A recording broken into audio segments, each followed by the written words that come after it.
හයි කොහොමද සෑහෙන කාලෙකින් මේ රීපි පමුව එක්ක මම මේ වීඩියෝ එකක් අරන් ඉන්නේ පොතක රිවිව් එකක්. ඉතින් මේක කවි පොතක් මාසෙක සෑහෙන කාලෙක මම කියවන්න ගත්ත කවි පොතක් රිදුම් මැද නෙමෙයි. මේක මේ අපේ තිෂාරා විතාන නංගිගේ පොතක්. එයාගේ මට සයින් එකක් එක්කම හම්බුනේ මේ පොත. හරි ලස්සන කවි ටිකක් තියෙනවා මේ පොතේ. කවි ඇවිත් තියෙනවා, කවි තියෙනවා 45. ඒක මේ පොතේ විශේෂයක් තමයි මේ පොතේ මේ වින්ටේජ් ආයෙ ලියුමක් යවන්න පුළුවන් විදිහේ නංගි මේ පිටුවක් පේජ් එකක් වෙන කරලා තියෙනවා. මේ පොත කියවලි වෙලා අපිට දැනෙන හැඟෙන දේ මේ ලියුමක් ලියලා යවන්නේ. මමත් ඇත්තටම කැමති පෞද්ගලිකව මේ අර ලිපි පටන් ගන්න එක. අපිට ඉස්සර අපි කොච්චර ආසාවෙන් ඉන්නද කියන කායෙන් හරි ලියුමක් අපිට එනකම්. අන්න ඒක තමයි මේ පොතේ මේ තියෙනවා මේ ලියුමක් අපිට ලියලා අරින්න. මම දැන් මේ පොත කියවලා ඉවරයි. මම ඊළඟට ඇත්තටම ලියුමක් අරිනවා මේ මේකට දාලා. ඉතින් මේකේ තියෙන ලස්සන කවි. අපි බැන්දා දෛවයේ දඩුවම ඇස්සල ලියූ කවි අව නඩුවකින් පසු එකට යා හැකිද මේ ගමන නිත්‍ය වැහි බිඳු යට තනි වෙන්න. ඔය වගේ ලස්සන කවි ටිකක් තියෙනවා. මරණ පරීක්ෂණේ රාධිකා හොඳම නළුවා ආදරේ කාටද අවසාන කවිය කොහොම හරි බැන්දා. ඔය වගේ කවි 45ක් තියෙනවා. මේ කවි වලින් රිදුම් මැද නියම කියන එකේ ඒ නංගි කියලා තියෙන අවසානයේ මේ තියෙන ලිපියේ ලිපියක් ඊළඟ දාලා දෙනවා. ඉතින් අවසරයි මම ලියමු කියලා ලිපක් දාලා තියෙනවා. ඒක යා කියලා තියෙනවා මේ ඔබේ මගේ අපේ ජීවිත කතාවල කොහේ හරි පරිච්ඡේදයක් මේ කවි 45 ඇතුළේ තියෙනවා කියලා. එකක් ඒ කවියක ඇතුළේ අපි රිදුම් මැද නියම කියලා සැඟ වෙලා ඇති කියලා ඒ නංගි කියනවා. අපේ දුක සතුට හැමදේම මේ කවි ඇතුලේ තියෙනවා කියලා ඒකේ තියෙනවා. මට මේ කවි වලින් කියවන් යනකොට ඒ කියන්නේ මගේ රිදුම් මැද නියම කියන කවිය මේ කවිය කියන්නේ නෙමෙයි මම කියන්නේ. මෙතන කවියක් තියෙනවා. ඇත්තටම මේ කවිය මට ටිකක් හිතට දැනුණා. මේ හින්ද මම කියන්නම් මේ කවිය. එකට යා හැකිද මේ ගමන? ගොඩ වෙන්නට සිතුවා එකම ඔරුවකට අප දෙදෙන එක්ක ජීවන ගමනක් සතුටින් පේවී යන්න. බර වැඩි අතීතය මතක පිට බැඳුන හින්දා සොඳුර ගිලගනීද දන්නේ අප දෙදෙන මහ මුහුද මැද. නොනවැටි ඉදිරියටම යා යුතු නම් මේ ගමන අතීත මතක බිම තියා යන්න වේවි අපට. හැකිනම් නුඹට එලෙසින් මේ ගමන යන්න ගොඩුවෙම සුන්දර ඔරුවට අප දෙදෙනා දැන්ව. සමහරව ඉන්නවා සමහරගේ ජීවිත කතාවල අතීතයත් ඈඳගෙන දෙන්නෙක් ගමනක් යන්න ඇත්තම උත්සාහ කරනවා. අතීතය කියන්නේ අතීතය. ඇත්තටම අතීතය අපි ළඟ තියාගෙන අපිට වර්තමාන සහ අනාගතයට යන්න බෑ.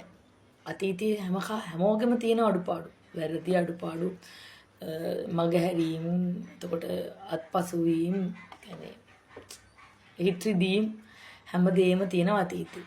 හැබැයි ඒ දේවල් දෙන්නෙක් එක ගමනක් යනකොට එකට ජීවිතේ ඉදිරියට යන්න හිතාගෙන ඉන්නකොට ඇත්තටම ඒ දෙන්නගේ අතීතයේ දේවල් ඒ දෙන්නගේ ජීවිත කතාවට ඉදිරියට විශේෂයෙන් අනාගතයට සෑහෙන්න බාධා පමුණුවනවා. ඉතින් ඇත්තටම දෙන්නෙක්ට අතීතයේ අමතක කරලා අනාගතයේ කියන ඔළුවට නගින්න බැරි නම් ඒ දෙන්නට ඇත්තටම එකට ගමනක් යන්න ඇත්තටම බෑ. ඇත්තටම බෑ. මොකද එතකොට ප්‍රශ්න පත්‍ර සෑහෙන්න වැඩි. එතකොට දෙන්න අතර සෑහෙන කරදරයක් යනවා. ඒ ගමන ඇත්තටම යන්න බෑ. ඇත්තටම මේ කවියෙන් කිය දෙන්නේ ඉතින් එකට යා හැකි නම් මේ ගමන අතීතය අනිවාර්යෙන් අමතක කරන්න ඕනි කියන එක තමයි ඒ කවිය කියලා තියෙන්නේ. තව කවියක් මං කියන්නම්. අමතක කරමි. උඹව අමතක බව ලෝකෙට කෑගසා කියමි. නුඹව සිහියට එන හැම විටම මමද එය මටම කියමි. ඉනික් බිති. නුඹ ගතින් පමණක් මගෙන් දුරස්සැයි සිතා මමම සිතා සනසා ගනිමි. සැබවින්ම මට නුඹව මොහොතකටවත් අමතක නැත. සමහර මතක තියෙනවා අපි කොච්චර අමතක කරන්න උත්සාහ කරත් ඇත්තටම අමතක කරන්න බැරි දේවල්.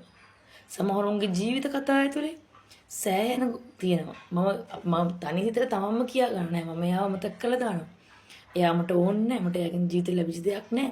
සමහරව එහෙමත් වෙනවා. ඒ හිතුවට සමහර මතක තියෙනවා අපි කොච්චර උත්සාහ කළත් ඒක අමතක කරන්න බෑ. ඉතින් ඔයාලට තේරෙනවද මේ රිදුම් මැද නියම කියන කවි පොතේ කොච්චර කවි අපේ ජීවිතවල ළඟින් තියෙනවද කියලා. ඉතින් මරණ පරීක්ෂණය මේක ලස්සන කවියක්. යලිත් ගොඩගෙන වැළලූ මිනියක් පරීක්ෂණ කරයි ආයෙත්.